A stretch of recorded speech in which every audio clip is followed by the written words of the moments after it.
प्रकाश चंद जैन जी को मैं यहाँ पर अपने साथ माइक पर आमंत्रित करना चाहूंगी।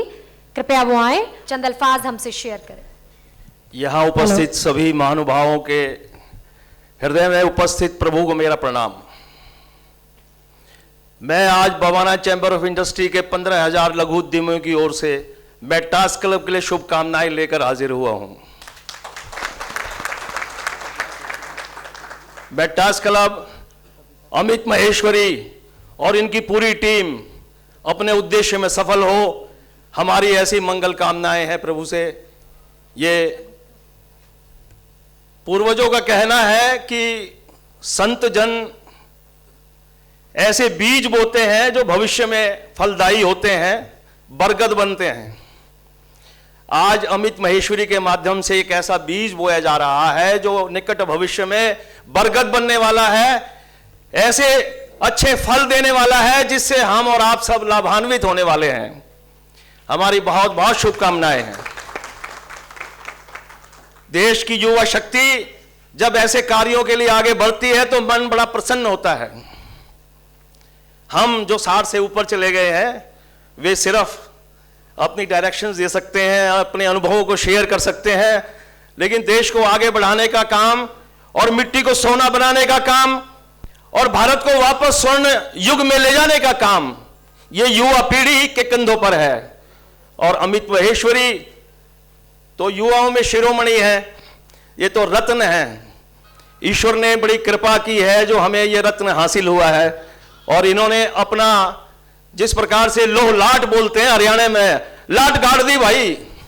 आज इन्होंने ये लाट गाड़ दी है और आने वाले सैकड़ों वर्षों तक ये लाट प्रसिद्धि पाएगी, यश का अर्जन करेगी और देश के लिए सोना पैदा करेगी। हम और आप इनसे जुड़ करके स्वयं लाभान्वित होंगे। मैं 1-2 मिनट की आपको एक कथा सुनाना चाहता हूं। इतने सारे अनुभवी, इतने सारे वैभवशाली लोग यहां पर बैठे हैं। बहुत पुराने जमाने की बात है, भगवान बुद्ध अपने चातुर्मास के लिए कोई अच्छे स्थान की खोज कर रहे थे। आप सब जो अगर वैश्य हैं तो ये जानते हैं कि अपने हिंदुओं में और विशेषकर से जैनियों में और बौद्धों में 4 महीने का वर्षा काल सारे साधु संत एक जगह गुजारते हैं ताकि कम से कम जीव हत्या हो। तो 4 महीने के वर्षा काल के लिए वो एक ऐसे अच्छे स्थान की खोज में थे जो वास्तव में इस लायक हो कि जहां पर स्वर्ग का नजारा हो।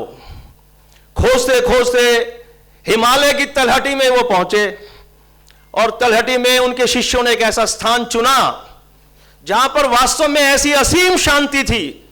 ऐसे बरगद के पेड़ थे, ऐसे पीपल के पेड़ थे, एक ऐसी शीतल जल की धाराएं थी, पक्षी चहक रहे थे। उन्हें लगा यह स्थान हमारे मेडिटेशन के लिए सबसे उपयुक्त होगा।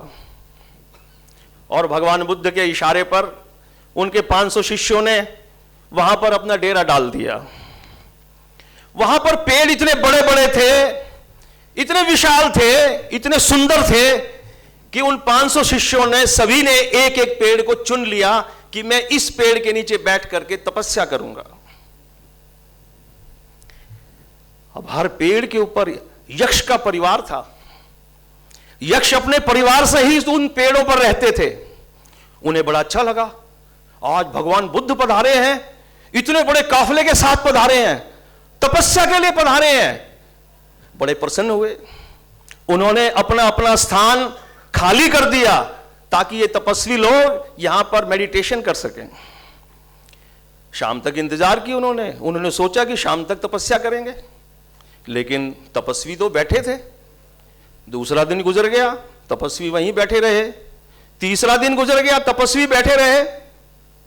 अब यक्ष के परिवार में थोड़ी सी परेशानी होनी शुरू हुई। उन्हें लगा कि इन्होंने तो शायद हमारे जगह पर अधिकार कर लिया है, क्योंकि कोई भी अतिथि 3 दिन का होता है, 3 दिन से अधिक अतिथि नहीं होता है। तो उन्हें फिर उनसे परेशानी होनी शुरू हुई। धीरे धीरे जब 1 सप्ताह गुजर गया तो उन्होंने सोचा ये तो जम गए हैं, इनको तो भगाओ। तो तो उन्होंने उनको अदृश्य यंत्रणाएं देनी शुरू की। वहां ढोल बजारे बजने लगे, वहां उन्होंने बदबू फैला दी, क्योंकि यक्ष के पास बड़ी शक्तियां होती हैं। सब तपस्वी परेशान हो गए, इकट्ठे होकर के फिर महात्मा बुद्ध के पास गए कि प्रभु ये परेशानी हो रही है, 3 दिन तो बड़े अच्छे निकले और अब ये स्थिति भयंकर हो गई है, तो हमें कोई और जगह दे दीजिए जहां पर हम तपस्या कर सके, यहां हम परेशान हो गए हैं। लेकिन भगवान बुद्ध तो त्रिकालदर्शी थे, उन्होंने अपने ज्ञान के माध्यम से देखा कि इन 500 तपस्वियों की मुक्ति तो उन पेड़ के नीचे होनी निश्चित है। तो उस वक्त उन्होंने एक मित्ता मंत्र दिया। पाली भाषा का शब्द है मित्ता, मित्ता मंत्र दिया और उन्हें यह सिखाया कि ये मित्ता मंत्र बोलते हुए जब आप वहां पहुंचेंगे और इसको अपने अंदर आत्मसात कर लेंगे तो आपकी सारी विरोधी शक्तियां समाप्त हो जाएंगी, मित्रता का भाव पैदा होगा और जो आज आपको परेशान कर रहे हैं वही आपकी सहायता करेंगे। मित्ता का यह मतलब है, मित्ता के माध्यम से हम अपने विरोधियों को अपना बनाने में सक्षम होंगे। मित्ता एक ऐश्वर्य का खजाना है। जिस व्यक्ति के जितने अधिक मित्र होते हैं वही उतना अमीर होता है। 1000 करोड़ का आदमी अगर उसका एक भी मित्र नहीं है तो उससे ज्यादा निर्धन संसार में कोई नहीं। 100 रुपए जेब में रखने वाला व्यक्ति अगर उसके 1000 मित्र हैं उससे ज्यादा ऐश्वर्यशाली कोई नहीं।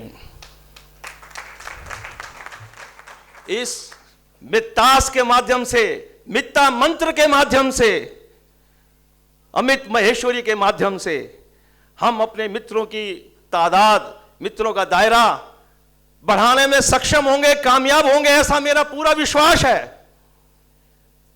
और मित्रता सबसे बड़ा खजाना है, मित्रता ऐश्वर्य है, मित्रता धन है, मित्रता सब कुछ है। जिसके पास जितने अधिक मित्र होंगे वो उतना अमीर होगा। मेरी बहुत शुभकामनाएं हैं। ये मित्ता मंत्र मेटास क्लब के लिए सौभाग्यशाली सिद्ध हो, ये बीज मंत्र सिद्ध हो और इसके माध्यम से हम सब अपने अधिक से अधिक मित्र बनाने में सक्षम और कामयाब हों। अब प्रश्न ये होता है कि मित्र कैसे बनाया जाए। मैं थोड़ा सा 2 मिनट समय ज्यादा ले रहा हूं, लेकिन मित्र बनाने के 2 तरीके हैं। एक सिर्फ और सिर्फ पैसे के लिए, वर्ल्डली अफेयर्स के लिए हम फ्रेंड बना सकते हैं, और एक कॉस्मिक के लिए, आध्यात्मिक शांति के लिए।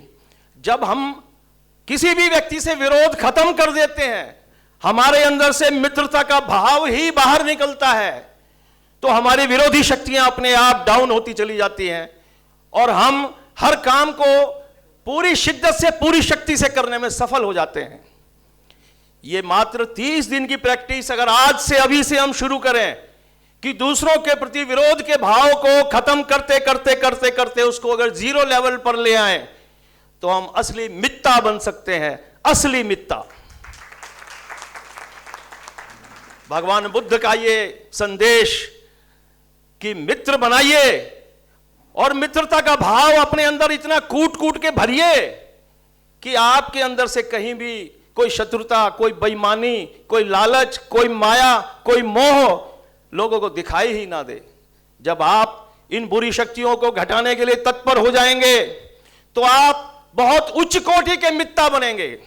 मेरी बहुत बहुत शुभकामनाएं, आप सब मित्ता बने। धन्यवाद। बहुत शुक्रिया आपका, बहुत शुक्रिया इस मोटिवेशनल स्पीच के लिए। और मैं अश्विनी आहूजा जी को बुलाना चाहूंगी जो कि एक्स डेप्यूटी चेयरमैन है सिविल लाइन जोन के। कृपया वो मंच पर आ जाएं और ऑनर करें हमारे सम्मानित अतिथि को। प्लीज।